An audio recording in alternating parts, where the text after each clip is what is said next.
وَإِن فُتَّنِي فَاتَكَ كُلُّ شَيْءٍ، اور اگر تو نے مجھے کھو دیا تو سب کچھ کھو دیا، اللہ کو کھو دیا تو سب کچھ کھو دیا۔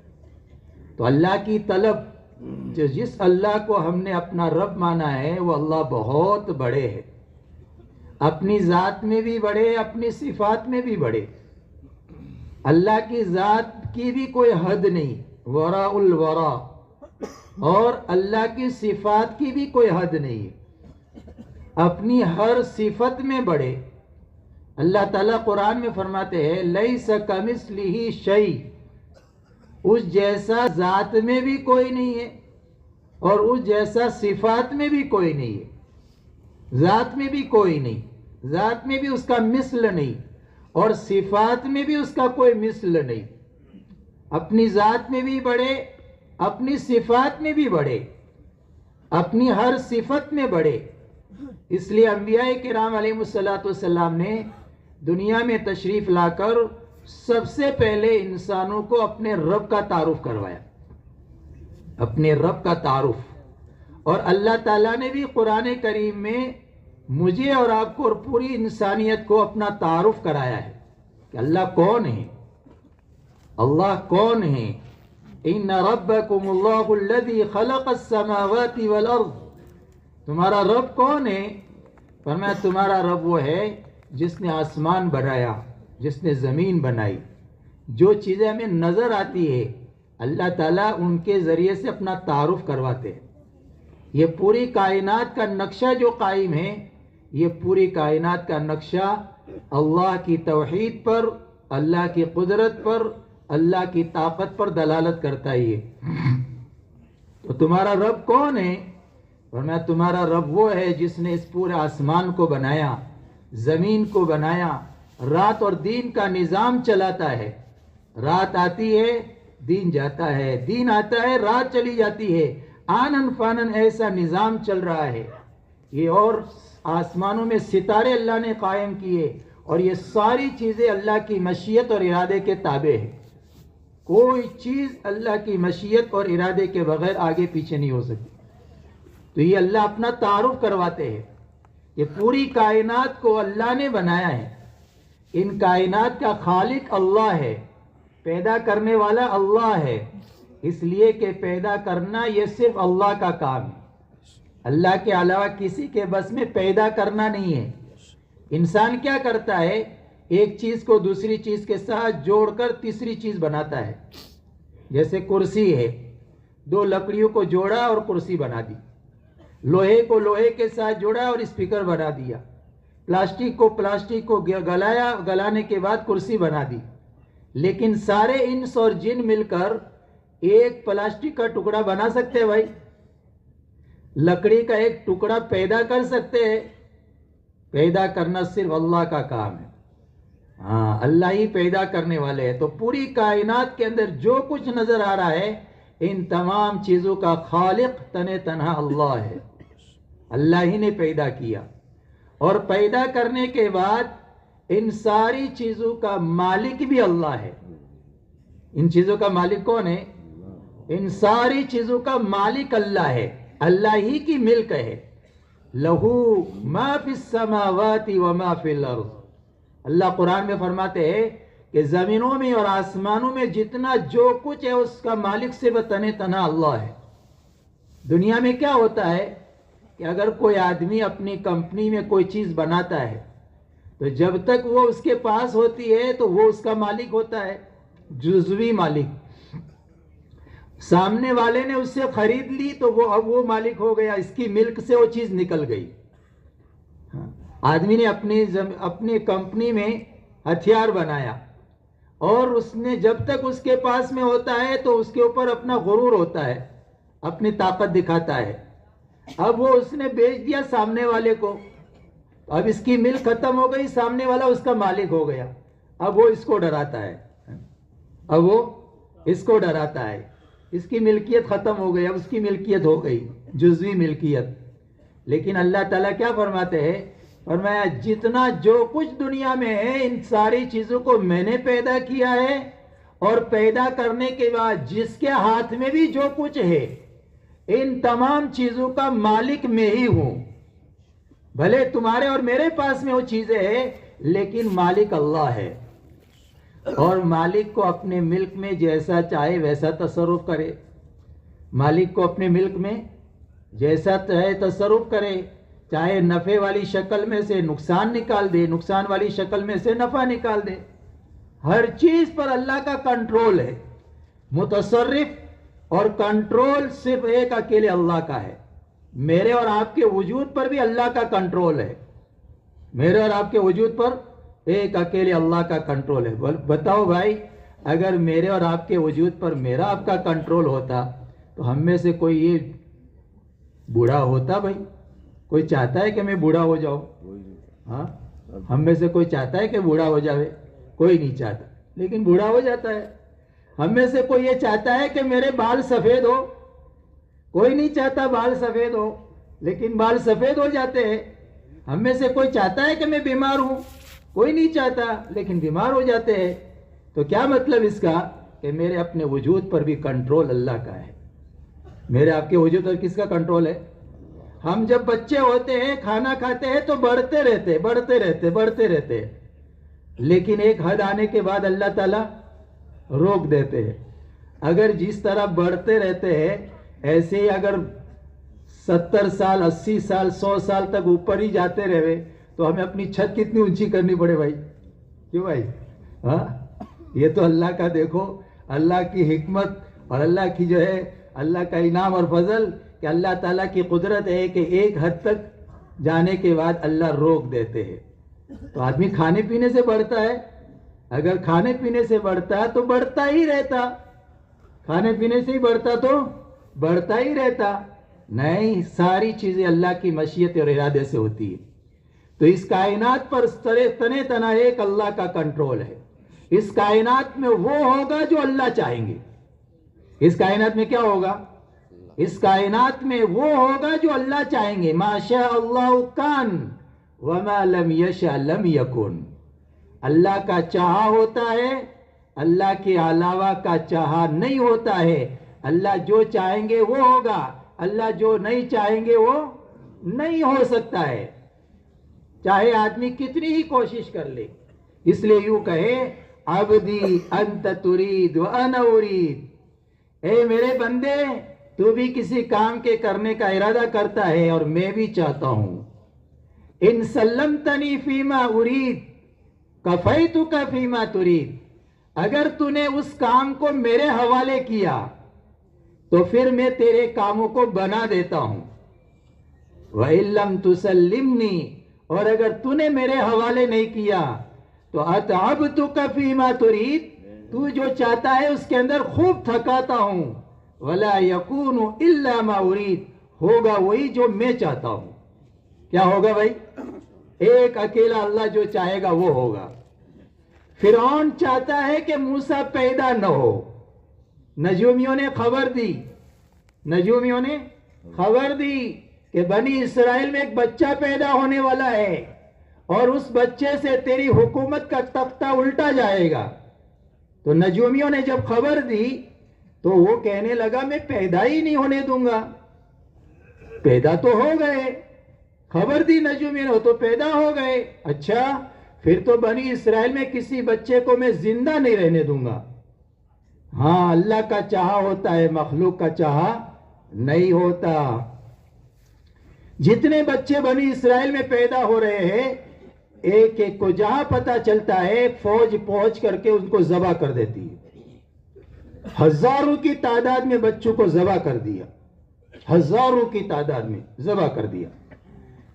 جب موسیٰ علیہ السلام پیدا ہوئے, موسیٰ علیہ السلام جن کے ہاتھوں اللہ تعالیٰ کو اس تک دعوت پہنچانی تھی, قبول نہ کرنے پر اس کی حکومت کے تختے کو پلٹنا تھا, تو اللہ نے چاہ لیا وہ تو ہوگا. واللہ غالب علی امرہ, واللہ غالب علی امرہ ولکن اکثر الناس لا يعلمون. اللہ جس کو چاہے گا وہ ہو کر کے رہے گا, چاہے کوئی چاہے نہ چاہے. لیکن اکثر لوگ اس کو جانتے نہیں ہیں کہ اللہ کی چلتی ہے, مخلوق کی نہیں چلتی. جب موسیٰ علیہ السلام پیدا ہوئے تو حضرت موسیٰ علیہ السلام کی ماں کو ڈر لگنے لگا. ماں تو ماں ہوتی ہے نا، ماں تو ماں ہوتی ہے، اس کو بچے سے کیا پیار ہوتا ہے وہ تو ہم اپنے گھروں میں دیکھتے ہیں کہ ماں کو اپنے بچوں سے کیا پیار ہوتا ہے. اب ڈرنے لگی کہ فوج آئے گی اور یہ میرے بچے کو ذبح کریں گی. تو اللہ تعالیٰ نے دل میں بات ڈالی، وَأَوْحَيْنَا إِلَىٰ أُمِّ مُوسَىٰ أَنْ أَرْضِعِيهِ فَإِذَا خِفْتِ عَلَيْهِ فَأَلْقِيهِ فِي الْيَمِّ وَلَا تَخَافِي وَلَا تَحْزَنِي إِنَّا رَادُّوهُ إِلَيْكِ وَجَاعِلُوهُ مِنَ الْمُرْسَلِينَ. اے موسیٰ کی ماں دل میں بات ڈالی، جب تک تجھے ڈر نہ لگے تب تک دودھ پلاتی رہے، اور جب تجھے اندیشہ ہو تو پھر کیا کر، اس کو صندوق میں رکھ کر سمندر میں ڈال دے. کیا کر دے؟ صندوق میں رکھ کر سمندر میں ڈال دے. صندوق بھی موت کا نقشہ، سمندر بھی موت کا نقشہ، لیکن موت میں زندگی دینا اللہ کا کام ہے، زندگی میں موت دینا وہ اللہ کا کام ہے. موت اور حیات کا نظام ایک اللہ کے پاس سے چلتا ہے. خوشی اور غمی کا نظام اللہ کے یہاں سے چلتا ہے. هو أضحك وأبكى وأنه هو أمات وأحيا. خوشیاں اللہ کے یہاں سے چلتی ہے، غم بھی اللہ کے یہاں سے چلتے ہیں. موت اور حیات کا نظام اللہ کے یہاں سے چلتا ہے. اللہ تعالیٰ فرماتے ہیں لا تخافی، ڈرنا نہیں اور غم بھی نہ کرنا. اِنَّا رَادُّوهُ إِلَيْكَ، ہم اس کو تیرے پاس واپس لوٹائیں گے، ہم اس کو تیرے پاس واپس لوٹائیں گے. اور نصیب یہ کہ واپس لوٹائیں گے، ہم اس کو پیغمبر بھی بنائیں گے. سبحان اللہ کی قدرت، سبحان اللہ کی قدرت. دیکھیے اللہ کی قدرت. اللہ تعالیٰ موت اور حیات کے نظام کو کیسے چلاتے ہیں، تربیت کو کیسے چلاتے ہیں، کائنات میں اللہ اپنی چاہت کیسے چلاتے ہیں. اب جو ہے موسیٰ علیہ السلام کو سمندر میں ڈالا گیا تو وہ اللہ نے کہاں پہنچایا، اس کو کہاں پہنچایا؟ دشمن کے پاس پہنچایا. اب وہ جو ہے صندوق جا رہا ہے، وہ جو ہے فرعون کے محل کے پاس میں پہنچا. جب کھولا گیا تو وہ بہترین بچہ ہے. اس کو سمجھ میں آ گیا مانو نہ مانو یہی وہ بچہ ہے جس کے ہاتھوں میرے حکومت کا تختہ الٹا جائے گا. لیکن جسے اللہ رکھے اسے کون چکھے، جسے اللہ رکھے اسے کون چکھے. حضرت آسیہ رضی اللہ تعالی عنہا وہ بیچ میں آ گئی. وَأَلْقَيْتُ عَلَيْكَ مَحَبَّةً مِّنِّي، اے موسیٰ میں نے تو آپ کی محبت ڈال دی. تو محبت میں کوئی مرتا ہے کہ مارتا ہے؟ مارتا ہے کہ مرتا ہے؟ محبت میں کوئی مارتا تھوڑا ہے، محبت میں تو مرنے کے لیے تیار ہو جاتے. تو اللہ تعالیٰ نے حضرت آسیہ کے دل میں محبت ڈال دی. تو حضرت آسیہ کھڑی ہو گئی بیچ میں، نہیں نہیں ہم تو اس کو اپنا بیٹا بنا لیں گے. اور آدمی کی سب پہ چلتی، میم صاحب پہ نہیں چلتی. ہاں سب پہ چلے، میم صاحب پر، وزیر داخلہ پر، سب جگہ چلے گی لیکن وزیر داخلہ پر نہیں چلے گی. اور کیسے چلتی، کیسے چلتی؟ وَأَلْقَيْتُ عَلَيْكَ مَحَبَّةً مِّنِّي، اے موسیٰ میں نے آپ کی محبت ڈال دی، جس کے نتیجے میں حضرت آسیہ کی قسمت میں ایمان لکھا ہوا تھا. وہ محبت کا نتیجہ کہ حضرت آسیہ بیچ میں آ گئی، کہا نہیں ہم اس کو اپنا بیٹا بنائیں گے. اب جب بیٹے کی بات آ گئی حضرت آسیہ نے کہہ دی تو اب آگے تربیت کا نظام ہے. اب کون پالے؟ اب وہی دشمن کے اس کے پاس میں رکھ کر تربیت کا نظام چل رہا ہے، وہاں پر رکھ کر کے تربیت کا نظام چل رہا ہے. چنانچہ اب وحرمنا علیہ المراضع، اللہ تعالیٰ نے حضرت موسیٰ علیہ السلام کے جو ہے نا وہ کسی کا بھی دودھ نہیں پی رہے. جتنی دودھ پلانے والے آ رہی ہے کسی کا دودھ نہیں پی رہے. تو حضرت موسیٰ علیہ السلام کی ماں نے اپنی بہن کو بھیجا تھا کہ چھپ چھپا کر کے جائیو، کہاں جا رہے ہیں. ہاں اور پھر اس کے بعد میں پہنچ کر یوں کہہ رہی ہے میں خاندان جانتی ہوں، اگر وہ آ جائے نا تو اس کا دودھ تو ضرور پی لیں گے.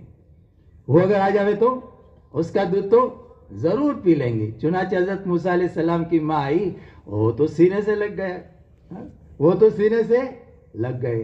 اب یہ موسیٰ علیہ السلام جو اللہ نے کہا نَرَادُّوهُ إِلَيْكَ، ہم تیرے پاس واپس لوٹائیں گے. اب یہ واپس اپنے گھر لے کر کے جا رہی ہے، اور نہ صرف یہ کہ گھر پر لے کر کے جا رہی ہے، فرعون کے خزانے سے وظیفہ بھی دلا رہے اللہ تعالیٰ۔ کیا کہہ رہے؟ کہتے ہیں کہ ہمارے ملک کے ایک صدر صاحب کی بکری بادام پستہ کھاتی تھی، ہمارے ملک کے ایک صدر صاحب کی بکری بادام پستہ کھاتی تھی، تو بتاؤ فرعون کے دربار میں جب موسیٰ علیہ السلام وہاں پہنچے ہیں اور پھر وہاں سے تربیت کا نظام اللہ چلا رہے ہیں، تو بتاؤ وہاں سے ان کے گھر کے وظیفے کے لیے کیا کچھ متعین ہوا ہوگا؟ بات آ رہی سمجھ بھائی؟ یہ اللہ اپنی ربوبیت کا نظام چلاتے ہیں۔ پالنے والے کون؟ ہاں، دشمن کی گود میں اللہ پال کے دکھا رہے ہیں۔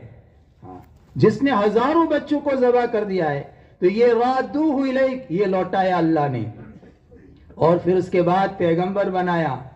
پیغمبر بنانے کے بعد اذهب الى فرعون انه طغى، جاؤ فرعون کے پاس میں، اس نے سرکشی کی ہے، سرفرا ہو گیا ہے، سرفرا ہو گیا ہے، خدائی کا دعویٰ دے، خدائی کا دعویٰ کر بیٹھا۔ شیطان بھی شرما گیا، شیطان نے تو سجدے کا انکار کیا تھا، اس نے خدائی کا دعویٰ نہیں کیا تھا۔ اور انسان جب گرتا ہے تو اتنا گرتا ہے کہ وہ خود خدا کا دعویٰ کرنے لگا۔ کتنی جو ہے عجوبے کی بات ہے۔ خیر، تو بہرحال اللہ نے واپس لوٹایا۔ تو بندے جو چاہتے وہ نہیں ہوتا، اللہ جو چاہیں گے وہ ہوگا۔ اسی لیے اللہ تعالیٰ اپنے بندوں سے ایک مطالبہ کرتے ہیں۔ بندے سے کیا مطالبہ کرتے ہیں؟ کہ اے میرے بندے، تو دنیا میں اپنی مرضی سے آیا نہیں اور اپنی مرضی سے جائے گا نہیں۔ کہ بھائی ہم میں سے کوئی اپنی مرضی سے دنیا میں آیا ہے؟ کوئی اپنی مرضی سے نہیں آیا۔ ہم میں سے کسی نے اللہ تعالیٰ کو درخواست نہیں کی تھی، اللہ نے اپنی مرضی سے ہم کو پیدا کیا، اور کوئی اپنی مرضی سے دنیا سے جائے گا نہیں، کوئی اپنی مرضی سے جائے گا نہیں۔ اللہ کی مرضی سے آیا ہے، اللہ کی مرضی سے جائے گا۔ بعض مرتبہ آدمی مرنا بھی چاہتا ہے تو بھی موت نہیں آتی۔ ایک آدمی چوتھے منزلے سے گرا کہ مر جاؤں، چوتھے منزلے سے گرا کہ مر جاؤں، وہ گرا تو ایک آدمی چل رہا تھا، اس کے اوپر گرا، جس پر گرا وہ مر گیا، چلنے والا مر گیا، اور یہ اٹھ کے چلتا بنا۔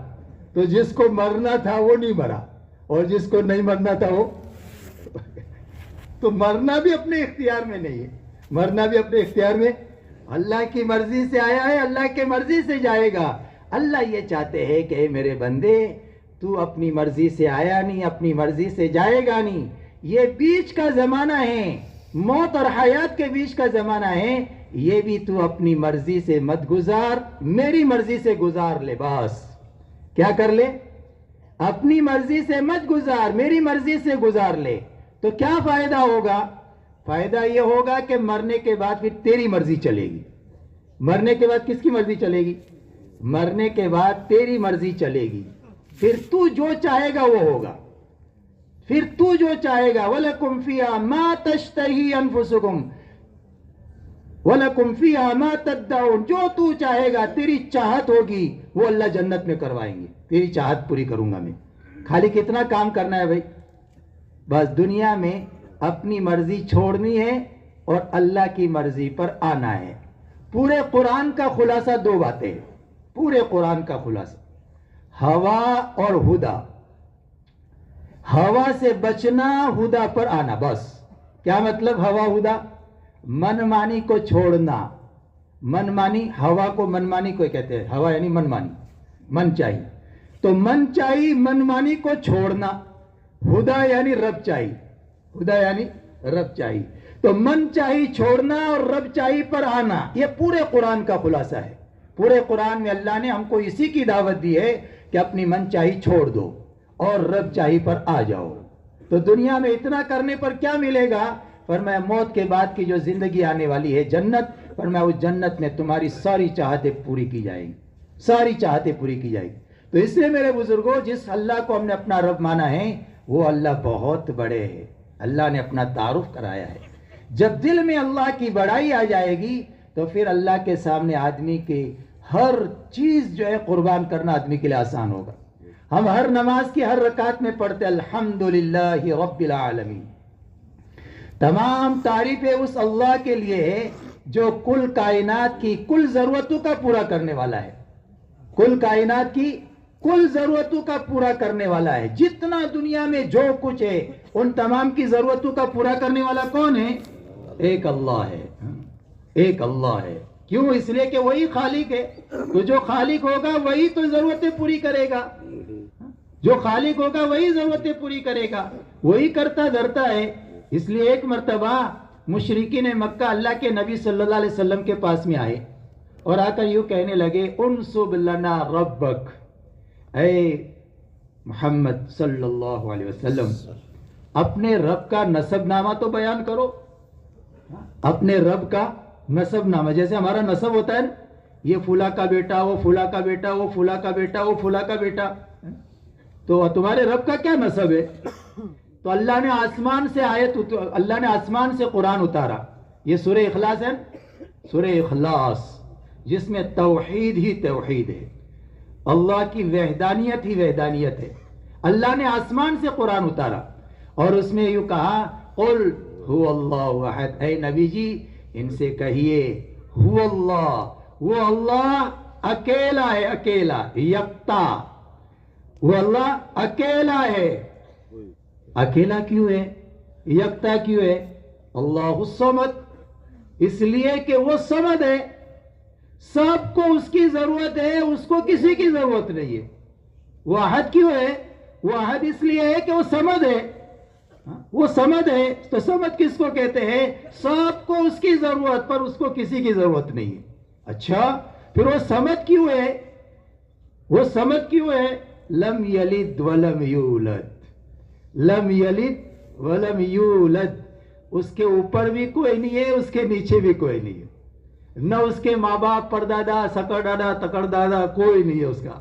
اور نہ نیچے اس کی اولاد، نہ بیٹا، نہ پوتا، نہ پرپوتا، کچھ نہیں ہے. وہ لم یلد ولم یولد ہے. اچھا ایسا کیوں ہے؟ ولم یکن لہ کفوا احد، اس لیے کہ اس کی ٹکر کا کوئی ہے ہی نہیں. اس کی ٹکر کا کوئی ہے ہی نہیں. قل هو اللہ احد اللہ الصمد لم یلد ولم یولد ولم یکن لہ کفوا احد.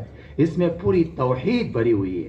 دنیا میں جتنا اللہ کے بارے میں غلط تصور ہے، ان سب غلط تصورات کے جوابات ہیں اس کے اندر. تو یہ دوست اور بزرگوں، اللہ رب العزت یہ سمجھاتے الحمدللہ رب العالمین، تمام تعریفیں اس اللہ کے لیے ہے جو کل کائنات کی کل ضرورتوں کا پورا کرنے والا ہے. اور وہ پوری کیسے کرتا ہے؟ کیا اللہ تعالیٰ کو مجھے اور آپ سے کوئی غرض ہے؟ دنیا میں ایک کو دوسرے سے غرض ہوتی ہے اور غرض کی وجہ سے ایک دوسرے کے کام کرتے ہیں. تو کیا اللہ کو بھی ہم سے کوئی غرض ہے؟ نہیں. الرحمن الرحیم، وہ مہربانی کھاتے میں جو ہے ہماری ضرورتیں پوری کرتا ہے. ہم جو اس کی عبادت کرتے ہیں وہ اس کے لیے نہیں کہ اس کی غرض ہے، اس کی غرض کے لیے نہیں، اس کے فائدے کے لیے نہیں، اپنے فائدے کے لیے. ہم جو عبادتیں کرتے ہیں وہ اپنے نفع کے لیے، اپنے فائدے کے لیے. یہ بات نہیں ہے کہ ہم اللہ کی عبادت کریں گے تو اللہ کی شان بڑھ جائے گی، نہیں کریں گے تو گھٹ جائے گی. وہ بڑھنے گھٹنے سے پاک ہے، وہ گھٹنے بڑھنے سے پاک ہے. کوئی اس کی بڑائی بیان کرے کہ نہ کرے وہ اکبر ہے. کوئی اس کو سجدہ کرے کہ نہ کرے وہ مسجود ہے. کوئی اس کی عبادت کرے کہ نہ کرے وہ معبود ہے. کوئی اس کی تعریف کرے کہ نہ کرے وہ حمید ہے. کوئی اس کی بزرگی بیان کرے کہ نہ کرے وہ مجید ہے. کوئی اس کی بڑائی بیان کرے کہ نہ کرے وہ کبیر ہے. اسی لیے یوں فرمایا سارے انس اور جن تقوی والے بن جائے، اللہ کی بڑائی میں ذرا برابر اضافہ نہیں ہوگا. سب اللہ کے نافرمان بن جائے، اللہ کی بڑائی میں کمی نہیں آئے گی. وہ تو اپنی ذات میں بڑے ہیں، کسی کے بڑا بنانے کی وجہ تھوڑے بڑے ہیں. دنیا میں لوگ سب مل کر کسی کو بڑا بناتے ہیں. اگر کوئی ٹیکا کھینچ لے تو اس کی کرسی دھڑام سے نیچے جاتی ہے. فرمایا وہاں ایسا تھوڑا ہے، وہاں ایسا تھوڑا ہے. وہاں تو اللہ تعالیٰ خود اعلان کرواتے ہیں قل اللہم مالک الملک تؤتی الملک من تشاء وتنزع الملک ممن تشاء وتعز من تشاء وتذل من تشاء بیدک الخیر انک علی کل شیء قدیر. اے نبی جی مناجات کے پیرائے میں پوری انسانیت کو ہمارا پیغام دو. اللہم مالک الملک، اے اللہ تو ملک کا مالک ہے، پوری کائنات کا مالک ہے، تو ہی شہنشاہ ہے، تو ہی بادشاہ ہے، مالک الملک تو ہی ہے، توتی الملک من تشاء۔ یہ دنیا میں جو چھوٹے چھوٹے ملک تقسیم ہیں اور ان عہدوں پر جو بیٹھے ہوئے ہیں، اللہ تعالیٰ یوں سمجھا رہے ہیں توتی الملک من تشاء، اللہ جس کو جہاں بٹھایا ہے تو ہی جس کو چاہتا ہے ملک دیتا ہے، اور تو جس سے چاہتا ہے چھین بھی لیتا ہے، جس سے چاہتا ہے چھین بھی لیتا ہے۔ وہ چاہے تو حکومت کی کرسی سے اٹھا کر جیل کی کوٹری میں پہنچا دے، اور وہ چاہے تو جیل کی کوٹری سے نکال کر حکومت کی کرسی پر بٹھا دے۔ یہ آیتیں کب اتری تھی؟ یہ آیتیں اس وقت میں اتری ہے جس وقت میں اللہ کے نبی صلی اللہ علیہ وسلم اور صحابہ خندق کھود رہے تھے، اپنے بچاؤ کے لیے خندق کھود رہے تھے۔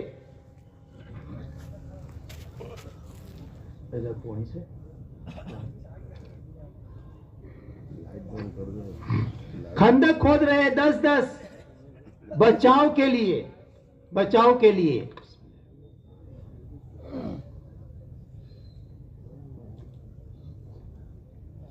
الحمدللہ اس وقت میں 10 کی جماعت بنائی، یہ 10 جماعت اتنا حصہ کھودے، یہ 10 جماعت یہ 10 ساتھیوں کی جماعت یہ حصہ کھودے۔ کھودتے کھودتے ایک جماعت کے حصے میں ایسی بڑی چٹان آ گئی کہ اپنی انتھک محنت کرنے کے بعد بھی وہ ٹوٹ نہیں رہی تھی۔ تو صحابہ آئے اللہ کے نبی کے پاس، اللہ کے نبی ایسی سخت چٹان آ گئی ہے وہ ٹوٹ نہیں رہی ہے۔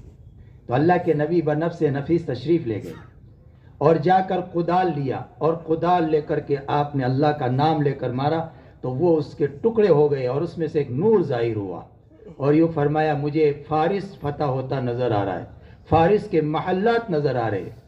اس نور نکلا، اس میں بولے مجھے فارس فتح ہوتا نظر آ رہا ہے۔ پھر دوسرا مارا، اس کے اندر سے پھر جو ہے ٹکڑا اس کا ہو کر کے اس میں سے نور ظاہر ہوا، فرمایا مجھے ایران فتح ہوتے نظر آ رہا ہے، روم فتح ہوتے نظر آ رہا ہے۔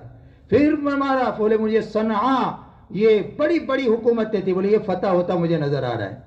تو منافقین وہاں موجود تھے، تو منافقین جو ہے ہنسی مذاق کرنے لگے، بولے یہاں پیٹوں پر پتھر بندھے ہوئے ہیں، کیونکہ کھانے کو نہیں تھا۔ صحابہ کے پیٹ پر تو ایک پتھر تھا، اللہ کے نبی صلی اللہ علیہ وسلم کے پیٹ پر 2 پتھر ہے، بولے کھانے کا اور بھوک کا ہی عالم ہے، ان کے پیٹ پر پتھر بندھے ہوئے ہیں، اور نہ ڈھنگ کا کھانا ہے، نہ ان کے پاس میں ڈھنگ کا کپڑا ہے، اور ان کو کسرا اور روم اور فارس کے محلات نظر آ رہے۔ یہ ہنسی مذاق کر رہے تھے، ٹھٹھا کر رہے تھے۔ اس موقع پر اللہ سنا رہے ہیں مالک الملک اللہ ہے، توتی الملک من تشاء، جس سے چاہے اس کو ملک دے دے، جس سے چاہے ملک چھین لے، بیدک الخیر، تیرے ہاتھ میں ہے، جس سے چاہے اس کو عزت دے یعنی غلبہ دے، اور جس کو چاہے پست کر دے۔ آج تمہیں پستی نظر آ رہی ہے، کل یہی جو ہے یہ ان کے حصے میں ساری چیزیں آنے والی ہے۔ ہاں تو دوست اور بزرگوں، فرمایا مالک الملک اللہ ہے۔ تو الرحمن الرحیم، الرحمن الرحیم، وہ اللہ جو کچھ دیتے ہیں وہ مہربانی کے کھاتے میں دیتے ہیں۔ اللہ کو اپنے بندوں سے کوئی حاجت نہیں ہے، اللہ تو جو ہے وہ نفع پہنچانے والے ہیں، نفع پہنچانے والے بندوں سے کوئی غرض نہیں ہے۔ الرحمن الرحیم۔ بعض مرتبہ ذہنوں میں سوال آتا ہے، سوال یہ آتا ہے کہ جو اللہ کے فرما بردار ہے دنیا میں، کلمے والے، ایمان والے، ان کے ساتھ اللہ رب العزت بعض مرتبہ حالات ہوتے، حالات، اور جو نافرمان ہوتے ہیں ان کے لیے کشادگی ہوتی ہے، کشادگی ہوتی ہے۔ بولے اللہ کے نافرمان ہیں اور پھر یہ جو ہے خوش و خرم نظر آ رہے ہیں۔ اللہ پاک یہ سمجھاتے ہیں وَلَا يَغُرَّنَّكَ تَقَلُّبُ الَّذِينَ كَفَرُوا فِي الْبِلَادِ مَتَاعٌ قَلِيلٌ ثُمَّ مَأْوَاهُمْ جَهَنَّمُ وَبِئْسَ الْمِهَادُ۔ اے نبی جی، یہ نافرمان جو بدعت، یہ نافرمان جو چلت پھرت ہو رہی ہے، کبھی اس ملک میں کبھی اس ملک میں، اور یہ عیش و عشرت کی زندگی گزار رہے ہیں، یہ چیز تم کو دھوکے میں نہ ڈالے، یہ چیز تم کو دھوکے میں نہ ڈالے۔ 4 دن کی چاندنی ہے، 4 دن کی چاندنی ہے، پھر ہمیشہ ہمیشہ کی جہنم ہے، ہمیشہ ہمیشہ کی جہنم ہے۔ اللہ کچھ کہ اللہ رب ہے تو سب کی اللہ ضرورتیں پوری کریں گے، فرما برداروں کی بھی، نافرمانوں کی بھی، دنیا میں فرما برداروں کی بھی اور نافرمانوں کی بھی. لیکن ایک بات ہے، فرما برداروں کی اللہ جو ضرورت پوری کریں گے وہ راضی ہو کر کے، اور نافرمانوں کی جو ضرورت پوری کریں گے وہ ناراض ہو کر کے. وہ کیسے ہو کر کے؟ ناراض ہو کر کے. آپ کہو گے ایسا کیسے ہو سکتا ہے؟ ہم بھی ایسا کرتے ہیں، ہم بھی ایسا کرتے ہیں. جب گھر میں چوہے بہت ہو جاتے ہیں نا، گھر میں چوہے ہو جاتے ہیں، اور یہ قطر ڈالا وہ قطر ڈالا، تو ہم لوگ کیا کرتے ہیں؟ گھر میں پنجرا رکھتے ہیں، اور اس پنجرے میں گھی میں چپڑی ہوئی روٹی رکھتے ہیں. گھی میں چپڑی ہوئی روٹی رکھتے ہیں. تو اب یہ کائے کے لیے رکھی ہے؟ یہ کائے کے لیے رکھی ہے؟ پکڑنے کے لیے. اب وہ چوہے جو ہے، اس میں کا ایک چوہا اگر سمجھدار یوں کہے کہ بھائی دیکھ اس میں جانا نہیں، اس میں جانا نہیں، اس لیے کہ تو اندر جائے گا تو کٹ کی آواز آئے گی، اور پھر اس کے بعد میں جب رات کا اندھیرا تو تجھے کچھ نظر نہیں آئے گا، لیکن جب دین کا اجالا ہوگا اس وقت میں چھوٹے چھوٹے بچے آئیں گے، ان کے ہاتھ میں ڈنڈے ہوں گے، اور عورتیں آئے گی، ان کے ہاتھ میں گرم پانی ہوگا. تو پہلے تو تیرے اوپر جو ہے نا وہ پانی ڈالیں گے. پہلے کیا کریں گے؟ تیرے اوپر پانی ڈالیں گے تاکہ تو ادموا ہو جاوے. کیا ہو جاوے؟ ادموا. ہاں، تو وہاں بھاگ نہ سکے. تو جب پانی ڈالا گیا گرم تو یہ ادموا ہو گیا. پھر تیرا دروازہ کھولیں گے، تو باہر جائے گا تو دوڑ تو سکے گا نہیں، بھاگ تو سکے گا نہیں، جس کے نتیجے میں بچے پھر ڈنڈے سے تیری خبر لیں گے. وہ ایسا ہے. اب وہ ریسرچ کرنے کے لیے نکلتے ہیں. کیا کرنے کے لیے؟ ریسرچ کرتا ہے. بولے سب جگہ ریسرچ کر کے آئے. بولے تم تو پچھلی باتیں کرتے ہو. کیا کہتا ہے؟ تم تو سب پچھلی باتیں کرتے ہو. یہاں نہ گرم پانی نظر آتا ہے، یہاں نہ ڈنڈا نظر آتا ہے، یہاں کچھ بھی نظر نہیں آتا. اور وہ ٹھٹھا کرنے کے بعد اب وہ گئے. کیا کر؟ وہ گئے اندر، جیسے آج ہو رہا ہے. بولے موت کے بعد کیا ہے؟ موت کے بعد کہاں قبر ہے، کہاں فرشتوں کے ڈنڈے ہیں، اور کہاں قبر کا عذاب ہے، کہاں جہنم کا عذاب ہے؟ ہم کو تو کہیں نظر نہیں آتا. اب وہ گئے اندر، وہی کٹ کی آواز آئی، اور اندر جا کر کے اب وہ روٹی کھانے لگا، اور دانت بھی دکھانے لگا. آج دانت دکھاتے ہیں، وہ دانت بھی دکھانے لگا کہ دیکھو کیسے مزے سے ہم لوگ، کیسے مزے سے ہے. لیکن بھائی جب رات کی تاریکی ختم ہو کر اب دین کا اجالا ہوا، اب آ گئے سب. گرم پانی بھی آ گیا، ڈنڈے بھی آ گئے. اب ان کی سمجھ میں آ گیا، اب ان کی سمجھ میں آیا. لیکن اب سمجھ میں آنا کچھ کام نہیں آئے گا. یوم یتذکر الانسان وانى له الذکریٰ.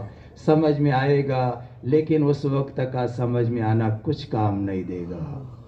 اس وقت سمجھ میں آئے گا، لیکن اس وقت کا سمجھ میں آنا کچھ کام نہیں دے گا. اب نہ بھاگ سکتا ہے، اب نہیں بچ سکتا ہے. ہر ایک کو موت کے وقت میں جب فرشتے آئیں گے اس وقت میں سمجھ میں آئے گا. اسی لیے دیکھو اللہ نے قرآن میں فرعون کا بھی واقعہ سنایا. جب اس کو پکڑا گیا، حتی اذا ادرکہ الغرق قال آمنت انہ لا الہ الا الذی آمنت به بنو اسرائیل، کہ میں ایمان لایا کس پر؟ بنو اسرائیل کے رب پر. اللہ تعالیٰ کہہ رہے الآن وقد عصیت قبل. اب ایمان لاتا ہے، پہلے تو ڈینگے مار رہا تھا. فرمایا اب جب تک جان یہاں تک نہیں پہنچتی تب تک ہر ایک کے لیے اجازت ہے کہ وہ کلمہ پڑھ لے اور اپنے گناہوں سے توبہ کر لے. ما لم یغرغر، جب تک جان آ کر یہاں نہیں اٹکتی، دنیا کا منظر بند نہیں ہوا دکھنا، آخرت کا منظر کھلا نہیں، تب تک کے لیے آدمی کے لیے موقع ہے. لیکن جب دنیا کا دکھنا بند، آخرت کا منظر شروع ہو گیا، اب اس وقت میں آدمی ایمان لاتا ہے تو اس کا ایمان لانا معتبر نہیں. ہاں بات آ رہی سمجھ بھائی؟ تو اس کے لیے یہ ذہنوں میں سوالات آتے ہیں. تو یہ دوستو بزرگوں، یہ اللہ کی طرف سے آزمائش. یہ دنیا امتحان کی جگہ ہے، یہ دنیا امتحان کی جگہ ہے. یہ جزا سزا کا جہان نہیں ہے. یہاں جزا سزا نہیں ہوگی. جزا سزا کی اصلی جگہ فرمایا وہ جنت ہے اور جہنم ہے. جہنم اللہ کا جیل خانہ ہے، جنت اللہ کا مہمان خانہ ہے. ہاں اس کی جھلک دنیا میں ہوگی. ایمان والوں کو دنیا میں سزا ہوگی. کیوں ہوگی؟ تاکہ یہاں سے صاف ستھرا ہو کر کے جائے. علماء نے لکھا ہے اگر ایمان، کیونکہ ہم نے کلمہ پڑھا ہے تو کلمہ پڑھنے کی وجہ سے فرمایا جنت میں جائیں گے. تو جنت تو پاک ہے. تو اگر کلمے کے ساتھ گناہ بھی ملے ہوئے، کلمے کے ساتھ